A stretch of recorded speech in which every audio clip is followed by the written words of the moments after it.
Practice muna tayo ng painting. Let's go. Intro. Pasok.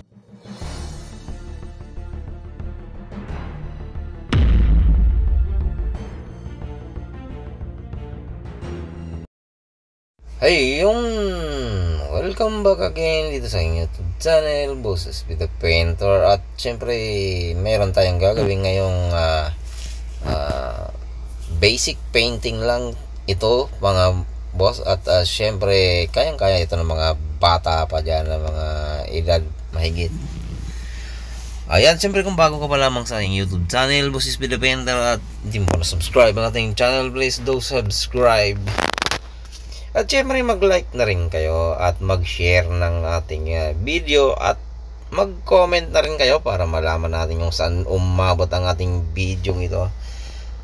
Ayan, at napakasimple lang po ng ating basic painting lang ng mga kumbaga pangbatang painting lang to. Ayan, maglalagay tayo ng palamuting tao dyan.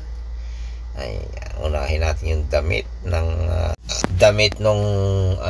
ng babae, kung babae man yan, statue ba yan, statue.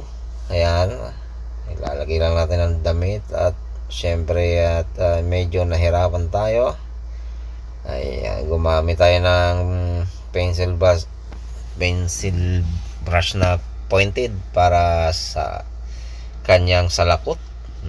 Syempre mga boss, lagyan natin ng salakot kasi tag-init nga, ang init na. So kailangan may salakot siya. At tabayanan hanggang sa matapos ang ating video ito. At huwag niyong kaligtaan at kalimutan mag-subscribe sa ating channel at mag-like and share. At i-ano nyo na rin, i-comment nyo na rin kung ano yung gusto nyo i-comment sa ating ginawang basic painting. Ayan. Maraming salamat at ingat-ingat.